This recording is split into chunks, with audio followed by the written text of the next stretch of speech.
Ali bin Abi Thalib radhiyallahu anhu. Ali bin Abi Thalib juga punya kisah banyak yang unik-unik ya. Yang jelas manusia ini adalah manusia yang sangat luar biasa, tidak kalah juga kedudukannya dan kemuliaannya dengan 3 sahabat yang sebelumnya. Apalagi dia adalah sepupu Nabi Muhammad alaihi salatu wassalam dari Ahlul Bait ya, yang sangat mulia. Ali bin Abi Thalib dapat predikat dari Nabi SAW di perang Khaybar, orang yang mencintai Allah dan Rasulnya, dan Allah dan Rasulnya juga mencintainya. Pernah satu waktu Bapak Ibu sekalian, Ali bin Abi Thalib ini dalam salah satu kisah tentunya, dia pulang ke rumahnya, kemudian dia bilang sama Fatimah, istrinya radhiyallahu anha Al-Batul, anak kesayangan Nabi SAW, "Wahai Fatimah, ada makanan enggak?" Kata Fatimah, "Enggak ada makanan." "Baik, ada uang hari ini yang bisa kita belanjakan makanan?" Kata Fatimah, "Ada, tapi sisa 3 dirham. 3 dirham saya, 2 dirham, 2 dirham." Kata Ali, "Baiklah, berikan kepada saya berikan makanan. Ya. Minimal Hasan Husain bisa makan." Radhiyallahu anhu ajma'in. Ringkas cerita, Ali bin Abi Thalib pun bawa 2 dirham tadi, keluar pergi ke pasar, niat mau beli makanan. Waktu dia lewat, ada satu orang fakir miskin di pinggir jalan. Lagi bilang begini, "Wahai ayahnya Hasan," panggil. Orang Arab biasa panggil begitu, dan ini sunnah ya. Bapak Ibu kalau punya anak tertua laki-laki, pakai namanya dia. Misal anak saya Uwais, saya dipanggil Abu Uwais gitu kan. Maka Ali bin Abi Thalib radhiyallahu anhu anaknya Hasan yang paling tua, maka dipanggil Abu Hasan. "Wahai ayahnya Hasan, Abu Hasan." Lalu Ali pun radhiyallahu berhenti. "Iya, sudah salaman, ini orang miskin, penduduk Madinah gitu kan. Saya demi Allah sudah 3 hari belum makan." Kata orang itu, "Bantulah saya." Kata Ali radhiyallahu anhu, "Saya kan berpikir orang ini sudah 3 hari nggak makan, saya baru hari ini belum makan. Kalau uang 2 dirham ini dibagi 2, maka keluarganya juga tidak cukup, ini juga tidak cukup. Orang ini punya anak banyak, orang miskin ini." Maka dia pun kasih, "Ini 2 dirham, silakan ambil." Padahal dia tahu nggak ada duit lagi nih. Pada hari itu tidak ada makanan pun. Dia pulang ke rumahnya. Fatimah tanya radhiyallahu anha, "Mana makanan hai Ali?" Kisahnya begini, hai Fatimah. Fatimah pun menangis radhiyallahu anha. Bagaimana bisa? Minimal Hasan dan Husain makan, kok kasih orang ini? Dari mana kita bisa dapat makanan sekarang? Kata Ali, "Sabarlah, coba saya ke rumah ayahmu Rasulullah SAW, mungkin beliau punya makanan." Maka Fatimah pun sabar radhiyallahu anha. Ali pun pulang, maksudnya keluar dari rumah beliau menuju ke rumah Nabi SAW, dekat sekali jaraknya ya. Subhanallah, di tengah jalan ini lihat bagaimana keikhlasan seseorang dan keyakinan Ali, tidak mungkin Allah membuat kelaparan kalau sudah sedekah di jalan Allah. Ambil pelajaran dari situ Bapak Ibu sekalian. Lewat satu orang Ansar, orang asli Madinah, dia bawa unta. Untanya unta betina besar berwarna merah. Ini unta yang paling mahal. Dia pegang untanya, lewat salaman sama Ali. "Assalamualaikum, hai Abu Hasan, bapak kabar baik?" segala macam. Sudah, kata orang ini tiba-tiba, "Apa sebab? Hai ayahnya Hasan, saya punya unta yang bagus, mau beli nggak?" Kata Ali, "Mau, tapi nggak ada duit." Kata dia, "Nggak apa-apa, beli saja. Nanti baru kamu ganti. Nanti baru kamu bayar." Gitu kan. "Kalau aku bayar, kalau belum nggak apa-apa." Kata Ali, "Berapa harganya?" Kebetulan unta seperti itu Bapak Ibu sekalian, kalau dijual 40 dirham, laku langsung. Langsung laku. Di sini dia bilang 20 dirham saja. Setengah harga pasar. Jatuh tempo lagi. Gitu. Kata Ali, "Baiklah, saya beli. Tapi sepakat ya, saya bayar kapan ada duit." Iya. Pergilah orang itu, Ali bawa unta itu. Tetap mau ke rumah Nabi SAW. Karena unta ini juga harus masih utang, belum disembeli sama dia kan gitu. Baru jalan berapa langkah, orang yang punya unta pertama masih belum hilang bayangannya. Ada orang lewat, orang Ansar juga, asli Madinah juga, kenal pemilik unta ini. Lihat bagaimana Allah mengatur sebuah cerita ini, hidup ini gampang sekali. Ketemu sama orang ini, "Assalamualaikum, hai Hasan, apa kabar baik? Untamu bagus ya?"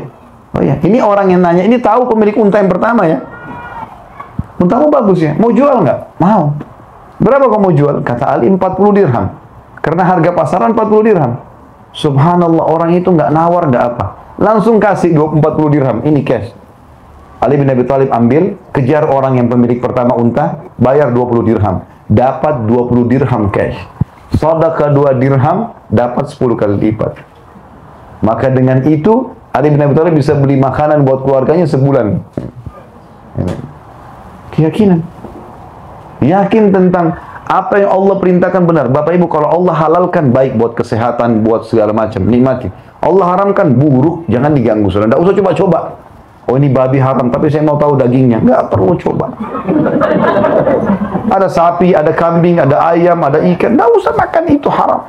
Karena yang haram itu sedikit, kan gitu. Khamr, nggak boleh minum khamr. Allah ganti susu, madu, sirup, air putih, banyak. Gitu. Nggak boleh zina, boleh nikah, kan gitu. Hamil di sini malu, hamil di sana gembira, kan gitu. Jadi Allah kasih solusi, kan gitu. Bukan tidak ada solusinya. Jadi yang haram itu sedikit sebenarnya. Untuk apa terjerumus di situ? Ali bin Abi Thalib punya kisah yang lain, Bapak Ibu sekalian, di zaman khilafahnya. Waktu jadi raja radhiyallahu anhu. Saya sangat tertarik dengan kisah ini karena saya lihat luar biasa untuk menambah keimanan. Ali radhiyallahu anhu pernah satu waktu kehilangan baju perang. Cari baju perangnya gak ada. Sudah berapa hari dicari nggak ketemu. Dia lewat, ini waktu itu tinggal di Kufa ya. Karena Ali radhiyallahu anhu di akhir hidupnya pindah ke Kufa. Ibu kota dari Madinah pindah ke Irak. Waktu dia lagi jalan-jalan di pemukiman masyarakat Kufa, rupanya ada orang Yahudi di situ. Dia lewat depan rumah orang Yahudi ini, ada baju perangnya dia. Lagi dijemur. Ali tahu betul radhiyallahu anhu ini baju perangnya. Tapi dia tidak ambil langsung. Lihat bagaimana seorang muslim bermuamalah. Dia ketuk pintunya Yahudi itu sambil dia berkata, "Hai Yahudi, saya mau nanya." Kata dia, "Iya." "Itu baju perang di depan punya siapa?" Kata si Yahudi, "Punya saya. Jelas-jelas di rumah saya, punya saya, hai Amir Mukminin." Waktu itu Ali raja loh ya. Raja. Ini raja muslim lagi bicara sama masyarakat biasa kafir lagi. Gitu. Maka kata Ali, "Tapi itu baju perang saya. Buktinya 1, 2, 3, 4, 5, ada tanda sini, ada tanda sana, ada tahu." Kata dia, "Amir Mu'minin, sudah saya jawab. Baju perang ini di rumah saya, berarti punya saya." Apa kata Ali? Ada 3 kejadian Bapak Ibu sekalian yang membuat Yahudi ini syahadat. Masuk Islam gara-gara 3 kejadian ini. Yang pertama, Ali bilang, "Baiklah kalau gitu, kita ke pengadilan aja." Padahal Ali itu raja. Dia bisa rampas saja selesai. Apalagi Yahudi bagi dia nggak perlu gitu. Tapi Islam tidak mengajarkan itu. Kata Yahudi ini, "Saya heran, rajanya muslim ini ngajak saya ke pengadilan. Saya ini masyarakat biasa. Bahkan selama ini belum pernah bicara sama Ali."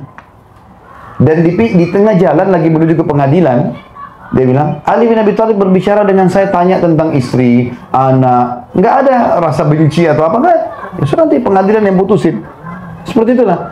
Kata Yahudi ini, "Saya kagum lihat ini. Ini kejadian pertama yang sudah membuat dia kagum nih. Kok bisa raja muslim, kalau ini raja Yahudi mungkin sudah main rampas aja nih. Masih ngajak ke pengadilan, di tengah jalan pun tidak bicara masalah produk itu. Bicaranya masalah anak, istri, bagaimana anak kamu, istri kamu. Karena dia raja, dia mau tahu adil nggak sama anak masyarakat ini." Dia bilang kejadian kedua yang membuat saya kagum adalah, dan ini sebab dia masuk Islam, waktu masuk ke pengadilan. Waktu masuk ke pengadilan. Begitu masuk ke pengadilan, dia bilang, jadi orang lagi pada duduk semua nunggu majelis hakim. Hakimnya lagi memutuskan, 2 orang maju gitu kan. Dia bilang, Ali bin Abi Thalib ini memberikan salam untuk umat Islam di dalam pengadilan. Uniknya, mereka semua jawab salam tapi tidak ada yang berdiri.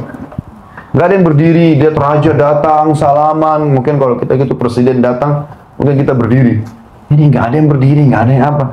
Dan si hakim pun, ya waktu itu Shuraih namanya Al-Qadhi, yang terkenal dengan keadilannya, dia mengatakan, "Silakan wahai Amir Mukminin." Tahu maksudnya silakan apa? Silakan antri ke belakang. Kata si Yahudi ini raja mereka. Salam, tidak ada yang berdiri, sambut dia, apa biasa saja. Bahkan hakim yang digaji dan ditunjuk oleh Ali, suruh, silakan Amir Mukminin, suruh antri di belakang. Tanda tanya ini, sama Yahudi tanda tanya. Kalau kita orang Islam tidak usah tanda tanya, karena Ali bin Abi Thalib karena keadilannya, sampai dikatakan dalam kisah beliau, hampir tiap hari kelihatan di jalan dan di pasar.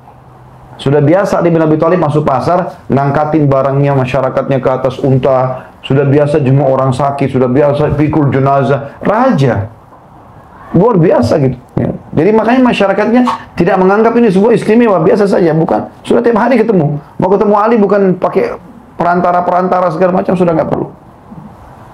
Kata Yahudi ini yang kedua ini, sebab dia masuk Islam. Dia sudah kagum-kagum nih. Kok bisa begini? Dan Ali bin Abi Thalib tidak marah sama sekali. Antri sampai tiba giliran. Yang ketiga yang buat dia masuk Islam ini yang luar biasa. Waktu tiba giliran, kata Yahudi ini, maka Hakim Syurai tanya, Amir Mukminin, ada apa? Anda datang ke sini. Kata Ali, saya kehilangan baju perang berapa hari yang lalu.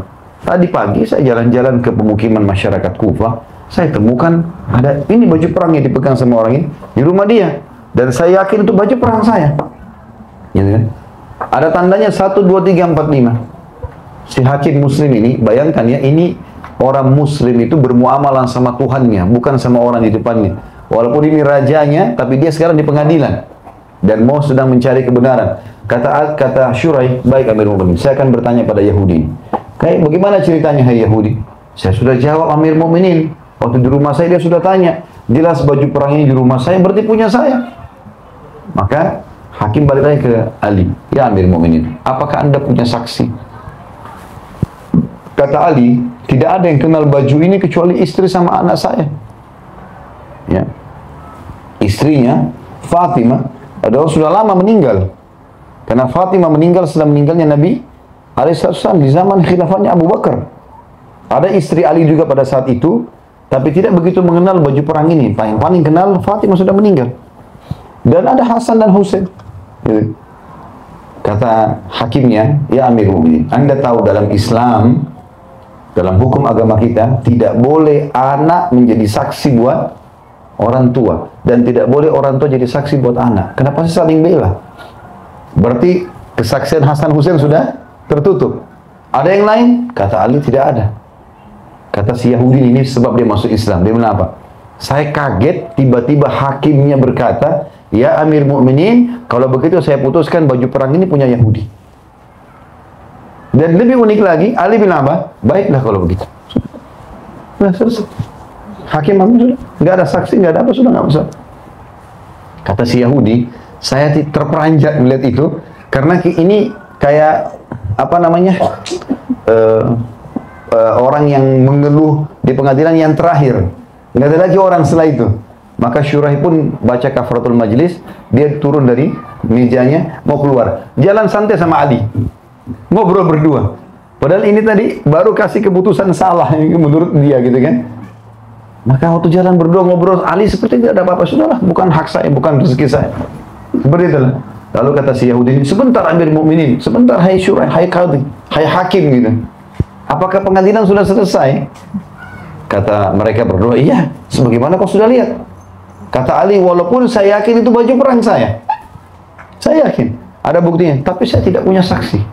Dan agama kami mengajarkan itu. Kata si Yahudi, hai hakim, betulkah sudah selesai? Kata dia, iya. Dan saya sudah putuskan itu baju perang kamu. Gitu kan. Lalu kemudian Yahudi itu tiba-tiba mengatakan, wahai Amir Mu'minin, wahai hakim, asyhadu an la ilaha illallah wa anna Muhammad Rasulullah. Dia tahu cara masuk Islam. Kata Ali, kenapa kau masuk Islam? Orang Yahudi ini susah sekali masuk Islam, Bapak Ibu sekalian. Sampai kata Nabi Muhammad SAW, kalau ada 12 orang dari Yahudi di zaman beliau ya, Nabi yang berdakwah, 12 orang saja masuk Islam, sudah masuk Islam semua Yahudi. Jadi saking susahnya. Kalau ada Yahudi masuk Islam itu prestasi luar biasa gitu. Ya. Kata Ali, kenapa kau masuk Islam?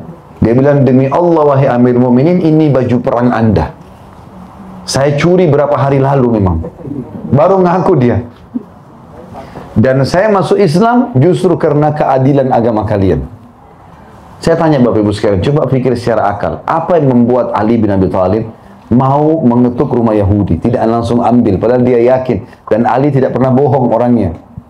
Kenapa dia masih ajak ngobrol si Yahudi? Kenapa masih mengajak ke pengadilan? Kenapa masih mau menerima antri? Kenapa masih mau menerima keputusan Syurai, hakim tadi? Semua itu karena keyakinannya bahwasanya keadilan dan kebenaran ada dalam agama Allah. Dan gara-gara itu orang lain masuk Islam. Dan ada banyak kisah seperti ini Bapak Ibu sekalian. Ada banyak kisah yang luar biasa seperti ini.